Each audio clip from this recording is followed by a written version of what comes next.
Yes, thank you, Steve, for that introduction.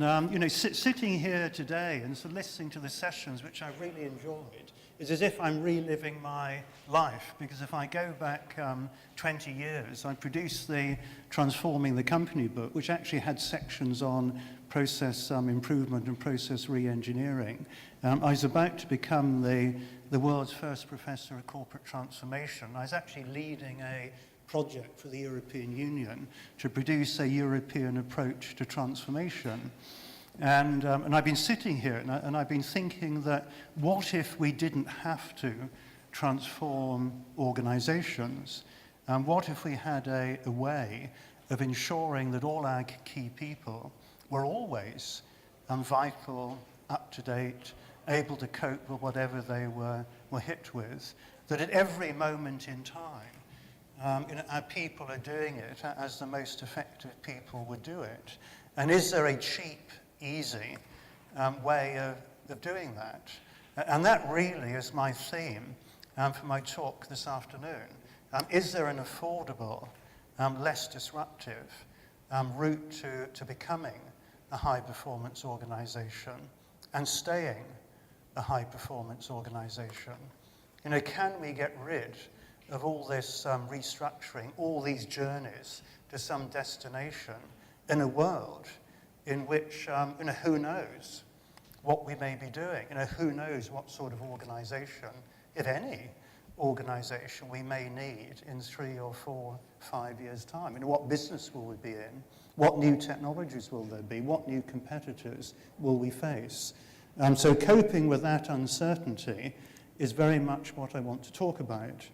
1 day a week, I'm an academic. The other 4 days a week, I'm actually sort of working with organizations like yours, trying to implement some of the things I'm talking about. But we are at the World Heritage Site in Greenwich, very pleasant riverside location.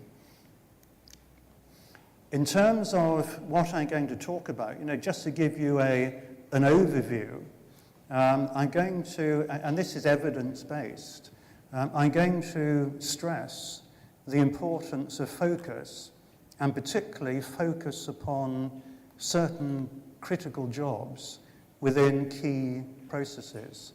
You don't need to improve everything. I'm off as soon as my session finishes to Dubai. That there's a global convention on business excellence, and I'm sure all the other speakers, will be encouraging people to be excellent at everything they do. In reality, you just need to be noticeably better than your competition at the few things that actually make a difference, and particularly to customers. I'm going to talk about how we can get average performers to adopt the approaches of superstars, and how we can simultaneously get a whole range of things that we would like to have, rather than the enormous number of separate initiatives that we get in big organizations today. I'll never forget having the top 40 people of a major American corporation, and in total they had over 5,800 process improvement projects, quality initiatives, and various groups looking at things to improve at various areas, mainly doing different things, often conflicting with each other, confusing people. How can we do a number of things simultaneously so that we deliver multiple benefits for people as well as organizations? And how can we do it, importantly, using our existing people without having to worry about the almost impossible task of changing a corporate culture, and maybe in many cases keeping our existing processes, and certainly keeping the structures, because the structure of your organization is largely irrelevant to what I'm talking about. And why we need this is because the business environment is uncertain. There's great insecurity about, people are lacking in confidence. So we know that traditional approaches are massively costly and disruptive. One of the organizations that I'm chairman of, has program managed massive so-called transformation initiatives. We've been asked to do it. It's not been our decision to go on the paths that organizations have gone.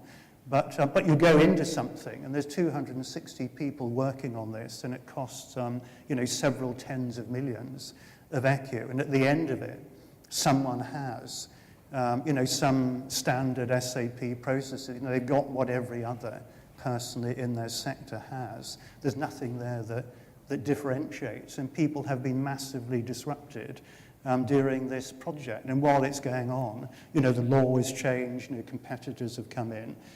So those traditional ways of doing things are very costly and they're very disruptive. Priorities can change during the journey.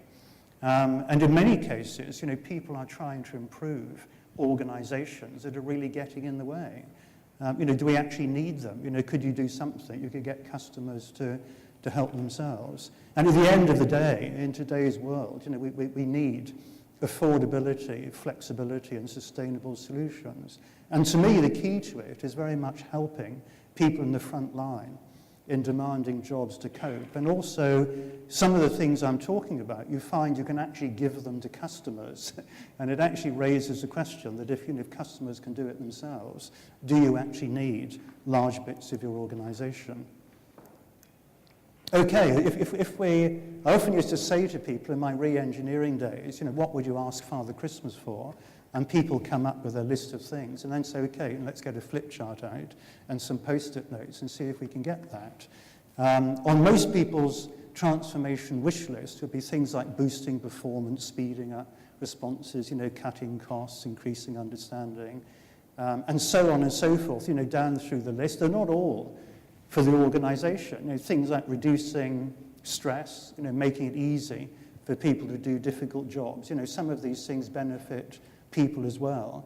And this is important because when we get later to the nub of what I'm talking about, and I've heard today about change management, and in my world, change management doesn't exist because everyone wants what you're doing.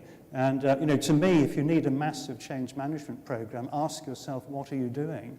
Because if you're trying to squeeze more out of people or work them harder or something like that, then, boy, you need a change management program. But if you're doing something that is evidently beneficial, people normally just do it. Ensuring compliance, these are all things that you would ask for, including quick paybacks and large returns on investment. And I'm going to show you something that the research evidence suggests simultaneously actually gets you all of those. So what is it? For 5 years, I've been, I suppose, looking at a whole variety of key areas, things that absolutely deliver the bottom line performance of organizations, things like winning competitive bids. There are sectors in which every pound of income, derives from competitive bidding or building customer relationships. Things that you may find boring, like purchasing or pricing or creating and exploiting know-how. And over 2,000 companies and over 500 professional firms have actually participated in this. I've myself worked with over 100 boards now, and as Steve said, I've actually walked through the processes of over 100 organizations, and I've actually spent time there. And almost every one you look at, you can see things that you could instantly change and make them better. And the EU funded a program, for me to go in and work with 50 organizations. And also, in terms of what I'm talking about, I've actually done, detailed evaluations. And the work was actually done by third parties. Because of my own involvement in the field, I wanted to make sure that the evaluations were totally objective and actually done by a third party and not by myself. But we've actually looked at 20 adoptions of what I'm talking about. And the research process, and this hit me once when I went back to the London Business School, and someone recognized, I went into shelter from the rain, and someone said, well, let me visit, show you what we've got in the library. You put in keywords, and it shows all the resources. And if I put in leadership, you get the 36,000 books. If you put in empowerment, you get. And I said, well, let's get real. Let's look at things like winning a competitive bid. Things that are important rather than things like engagement or empowerment. And hardly anything came up. So I asked myself, what are the critical success factors in some of these fields. Because in the world in which we operate, most organizations, if you look at some of the organizations presenting today, in the sectors in which they operate, everyone has very similar products and services. They've all got access to the same technology. They recruit the same sort of people from the same universities and business schools. They're all advised by the same professional firms. They fall for the same management fads that come and go in regular succession. But if I look at some of these key job areas, you find one group will be 2, 3, 4, 10 times as effective as another. So you ask yourself, do some of these things that all organizations are doing, are they actually relevant? What makes a difference? So in my surveys, I actually rank people's achievements, not looking at the organization as a whole, but looking at people doing these key jobs.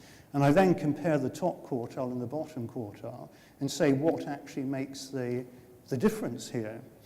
And are there certain critical success factors? Are there certain things that the high achievers do differently? And as you'll see, we've now, these aren't a state secret. There are over 20 research reports that actually set out what these critical success factors are. This gives an overview of the program. All the items in italics are books and reports that we've actually produced. And we are looking at the basics, not the general sort of woolly things, the empowerments and the leaderships and the engagements and all the rest of it, but hard-nosed things, like trying to price, why is it you get 2 organizations, everything is the same, and one actually gets another 10% for what it's producing. If the net profit margin is 5%, one organization is actually finds a way of being worth double the other. So we're looking at hard-nosed areas. And in terms of the reports, I'll just go through the 3 latest ones. They're all on different ways of creating high-performance organizations. The Talent Management 2 report is saying, why is everyone, trying to compete to get all these outstanding people, train leaders for a future that's completely uncertain? Can't you look at ways of making use of your existing people? I'd love to be on a television program where someone gives me the challenge of, well, these are all our experts, that have been 20 years doing this. And over here, you've got a queue of people waiting for the number 21 bus and saying, well, okay, give me a couple of weeks and I'll get the people queuing for the 21 bus to outperform all but 1 or 2 of this group of experts. But that's what that one's all about. The knowledge management one is the next one in the list. And this is relevant to what I'm talking about today, because it's very much a shift of focus from knowing about things to knowing how to do things, and particularly knowing how to do some of those key jobs as a superstar would do them. And instead of putting the emphasis, and this has been mentioned by other speakers, upon serving the reporting needs of C-suite executives, transferring the effort really to supporting some of these key frontline groups. And in general terms, switching the emphasis from, and we see it at the learning. I was at a learning summit in Chicago sort of last week, and a lot of the other speakers were talking about all the motivational things they do. And to me, you can have a community of people absolutely burning with fire, have them walking on hot coals and Tina Turner singing Simply the Best and all the rest of it. But if they're doing their jobs, however motivated, as a loser, one of the bottom quartile people would do, they're going to fail. And the people waiting for the 21 bus, might be totally unmotivated, might be poorly educated and all the rest of it. They may actually have inferior products and services, but if they do that job in a winning way, then they can actually beat the other lot. The Transforming Public Services report, just to show that what I'm talking about is particularly relevant, I feel, to the public sector. And there are ways here of transforming many of our public services, and they certainly need it because current ways of doing things in many areas, healthcare, for example, are simply unaffordable. no advanced country can pay for particularly the ones with aging populations. And the two organizations Steve mentioned, of our 1.2 billion budget, something like 2/3 of that was devoted to elderly people with long-term conditions, and that's likely to increase. So if we look at, so what have my findings told me, and what can I share with you? Well, one of them, if you look at how we transform performance, there's a set of things that almost everyone is doing. Things like restructuring, reorganizing, vain attempts to change a corporate culture. Why someone would do that when you're employing people and you have customers from a whole range of cultures and religions? And I certainly wouldn't want the people putting my accounts together, to have the same culture as the people doing the creative advertising, putting in new models of organization. A lot of the process and some of the things that I've heard today, a lot of those things are general, they're expensive, they're time-consuming, and they're massively disruptive. Consultants absolutely love them. So all the major consulting firms will be telling you how many of the Fortune 500 companies are doing these general, expensive, time-consuming and consulting things. Because if you persuade someone they need to change their culture, that's a gravy train. The snout can be in the trough for several years there while you're trying to do that. And then you find there's other things that are actually relative, and of course consultants certainly won't talk about these, and a lot of managers don't like them because senior managers, they don't have a job unless they've got problems to solve. They don't want someone coming in, giving them a cheap and easy solution. But there's other things that are quick, focused, cost-effective, and actually give large returns on investment. And today I'm going to talk about one of these, and that's changing the performance support that you actually provide to key work groups. Now, in all of my studies, every single one I've done, I found that there's a clear distinction between the winners and losers. There are not many shades of grey here. There's a small number of superstars, and they do it differently. And you can identify what these critical success factors are, and you can actually build them into processes and into support tools. And even the best of companies could do much better. That typically, in one of my studies, the superstars in the top quartile will only be effective at less than half of the critical success factors. So every one of those 2,000 companies, I could go into, if they invited me in, and within days could put in things that they're not doing, and they could become more effective. So there's huge upside potential. Just to give you a flavour, if you say, well, okay, what are these critical success factors? This is one of the reports, and these are a few of the top ones, and they're prioritised in order of the difference between the top and bottom quartile. For example, the one at the top is understanding the value and benefits that customers expect to get from your products and services. This is for competitive bidding. And I've underlined the word understanding, because if you notice how many of them, and this is true of many of the studies, actually begin with the word understanding. And even the third one, establishing the superiority of our products and services over those of competitors, you could say that's actually understanding your differentiators. So you can actually identify the critical success factors of why, when everything else is the same, these two companies, have the same products, the same services, same technology, same people, they're doing all the same corporate initiatives, they're advised by the same consultants and professional firms, but one of them wins 3 out of 4 bids, and the other one wins 1 out of 4. And you can find out why. This is what the top quartile peoples do differently. If you look at behaviors, and again, these lists go on, but I put them side by side to show that they are massively different. I can walk into a room and spend a couple of hours with bid teams and look at some proposals, and I know immediately they don't know it themselves necessarily. They're working hard and hoping for the best. But I know that this group are winners and this group are losers.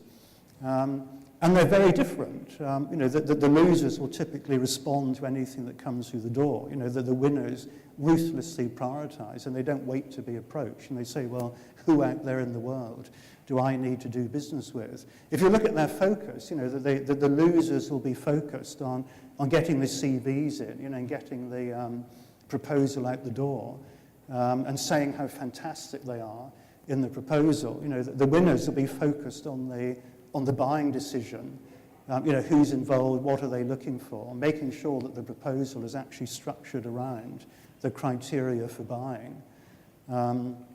We can have days on the findings relating to bidding, but the important thing is you can identify critical success factors. You can identify what the most successful people do differently.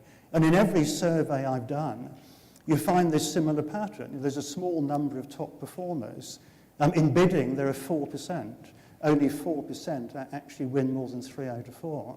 There's a large number of average performers, and most of the processes, most of the training that goes on in organizations are around this average group, which is why you often get this incredibly long tail. It's okay, it's what we all do, it's what we've been trained to do, it's what's in the manual, it's what's in the process. But it certainly isn't what the superstars do. And when we build, when I've been involved in building performance support tools, I've never ever built a performance support tool on the basis of the firm's official way of doing something. Because I've always found someone who's actually got a much better way of doing it. And then at the bottom end, you've got the people that bite you. These are the people that make the mistakes. This is why you've got the big compliance departments and managers spending a lot of their time, and all the checks are in place to make sure that they don't actually really damage you by screwing up. So if you want to transform the performance of these work groups, in many cases people are doing a job that is difficult. They don't need to be motivated. They actually need help, practical help, because they have a difficult, stressful job. And you need to make it easier for them to behave like winners. And you do that by building the critical success factors. It isn't rocket science. And the things that the high performers do differently into the way that they do those jobs. And you do it in a way that's simple, scalable, and cost-effective. And, if someone comes in with a massive project, and a huge investment in IT and something will take ages to do, by a large team of people, I run a mile, because there's always something quickly that you can do, and you can actually get a response and see the benefits, within days, weeks, or certainly a few months. And it's all about capturing what those high performers do differently in some sort of performance support, so that all of your people are basically doing that job as a superstar would do it. And you can do this with almost any technology. The things that I would be involved with today are very likely to use mobile phones or tablets so that people get the support wherever they are, when on the move, when on a site, with a customer. That then raises the question, what is that organization and all its buildings for? But in simple forms, it could be a piece of paper. And this is a good example, the World Health Organization checklists, that whether you're looking in fact, in all 7 regions of the world, whether you're looking at developing countries or advanced countries, just simply using the checklist and wearing my NHS hats, we always to make sure that our acute providers were using the checklist. You get massive improvements. Inpatient deaths reduced by more than 40%. There's no great debate here on what metrics do we use. You just count the dead bodies. And since we've been having this sort of piece of paper with a checklist of what the most successful surgeons would do, there's 40% fewer dead bodies. To me, that's worth doing. As I said, the technology is irrelevant. The thought process is important.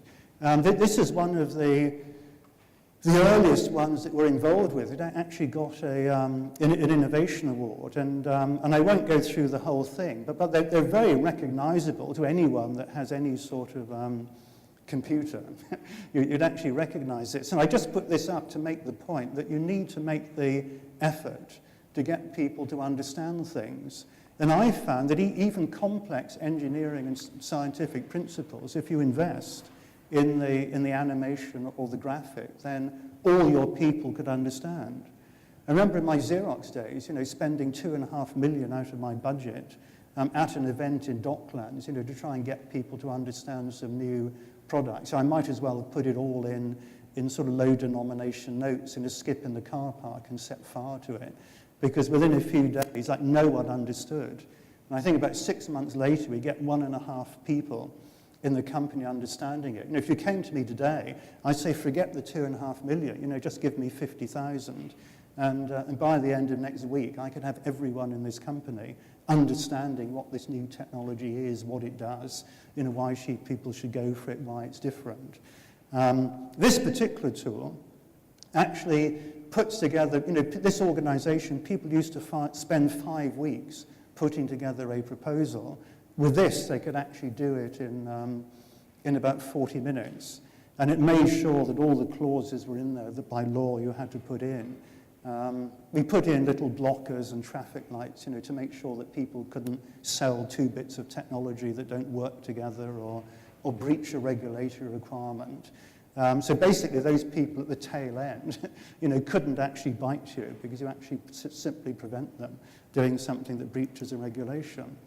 There's loads of benefits. You could measure the benefits in 10 ways. For a start, the year they introduced it, they got an extra month's revenue.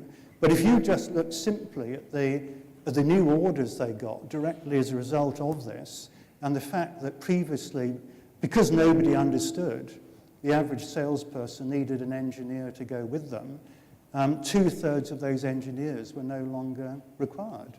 And they spent their time developing new products, other things. But that gave them a year one return on investment on just those 2 indicators of 71 times the project cost. That was a small organization as a result of them taking this up and saying, that sounds a good idea, let's give it a go. They actually got an award, from Richard Branson as being the fastest growing private company in the UK a year later.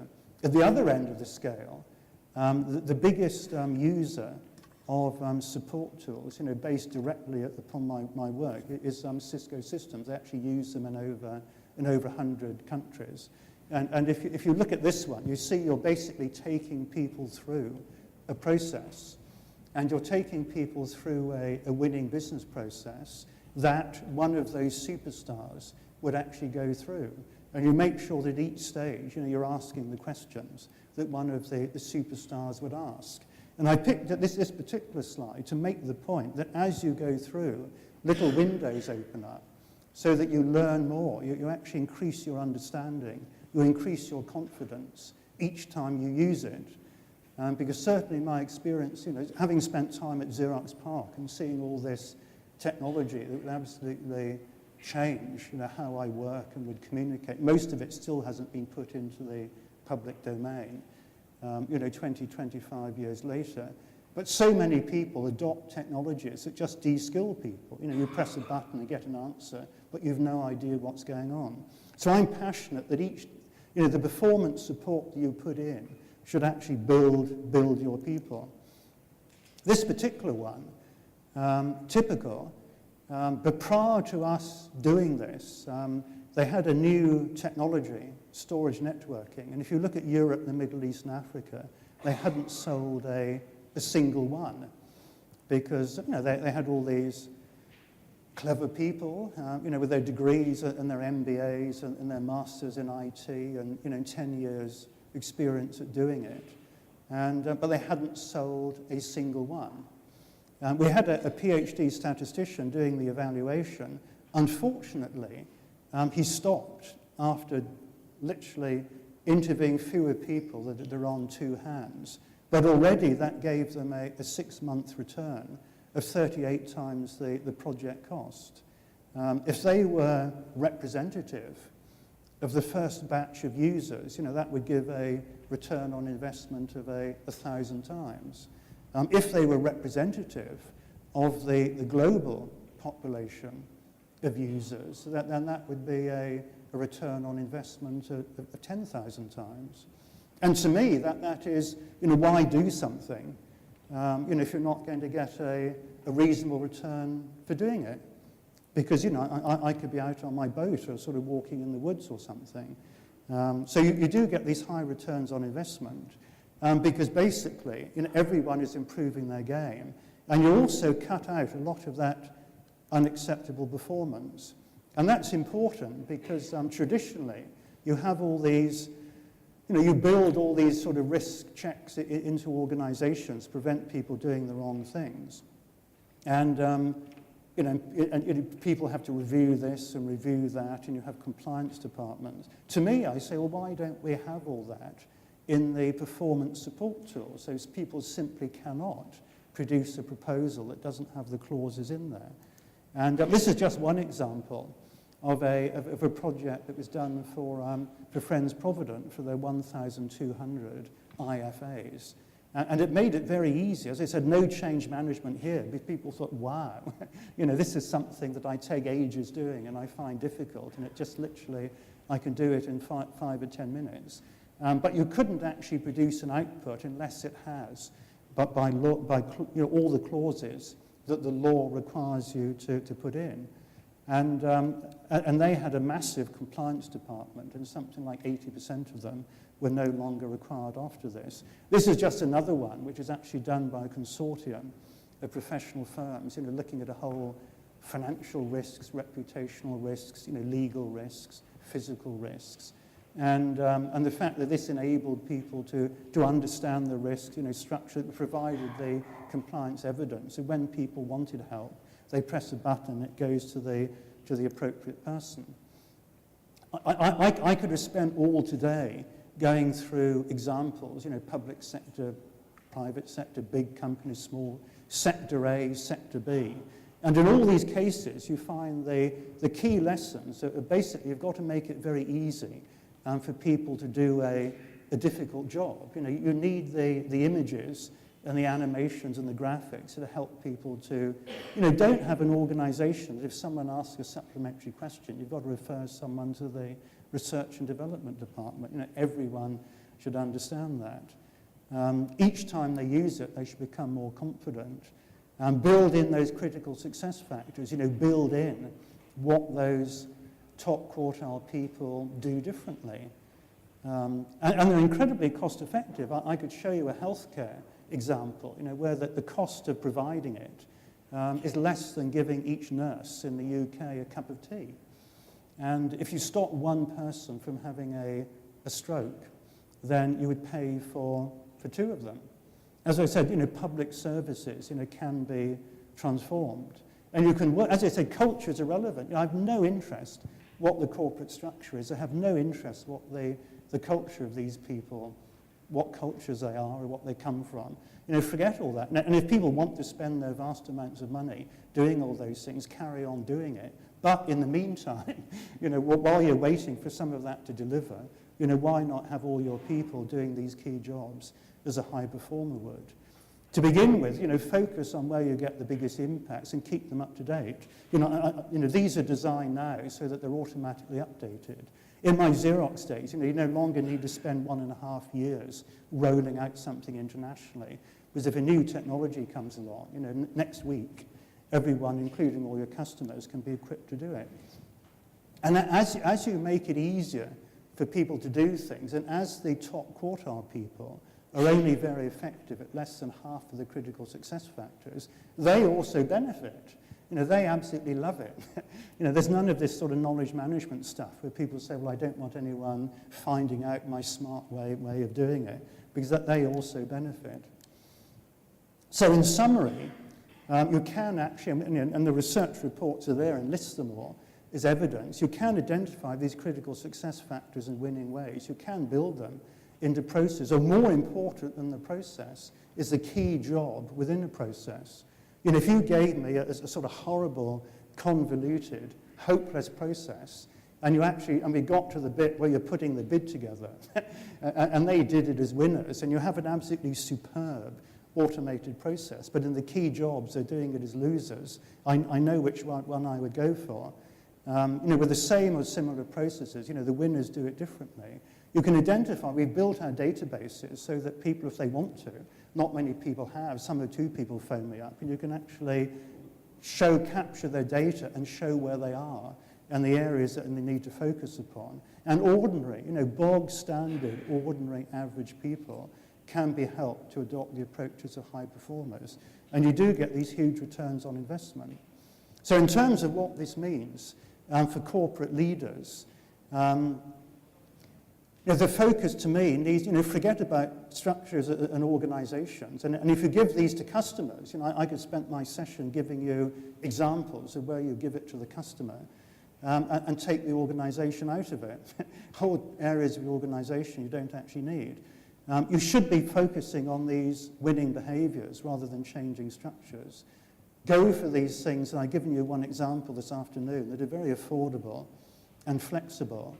I'm very much, instead of the old top-down thing of motivating people, leading them, controlling them, getting all the metrics and all the rest of it. Okay, we've done all that. Have you actually tried helping these people? Very much focusing on providing bottom-up support, implementing rather than planning, and enabling people to excel at these difficult jobs.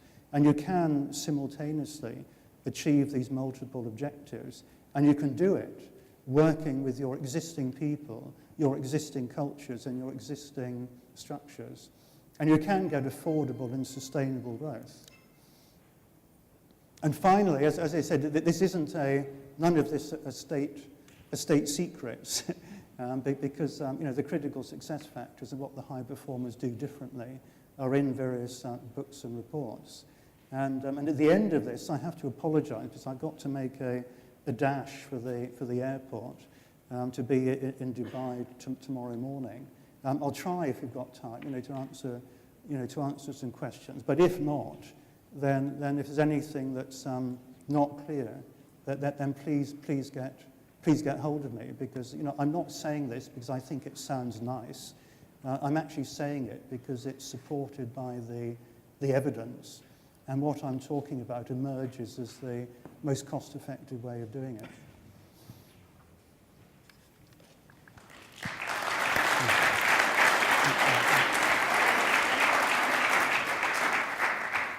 Thanks, Colin. Nice and simple stuff we can all take away and we can all implement straight away. So, time for a couple of questions. Who would like to ask the first question?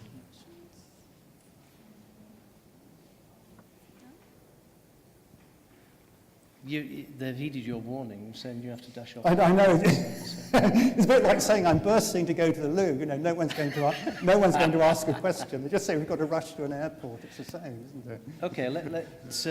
Is there anybody to ask a question? No. Let me ask the first one then. See if we get the ball rolling. In terms of your learning over the years, you've seen process change. You've seen change, right? What's the difference now between today and 20 years ago? In terms of the approaches, is there a big difference, or is it the same old? I think that the thinking, what people have been talking about today in this community, thinking process, is still important. But if I look at the projects of, say, 20 years ago, they would be massive, and you set off on a 1-2 year journey. Nowadays, we don't know what we're going to be doing, or what we might need in 2 years' time. So I think speed is massively different. We actually want a much quicker response. And also, you need to survive in the meantime. There's no point doing all this stuff to have a better structure and better processes and a better technology in 2 years' time. Because if we don't address today's challenges and opportunities, we might not be here in 2 years' time. I think flexibility. So I think it's speed, and massively greater speed. Again, flexibility. You've got to be able to completely... I've seen things signed off that people say, whoa, don't even touch that process, because someone is re-engineering it for the next 2 years.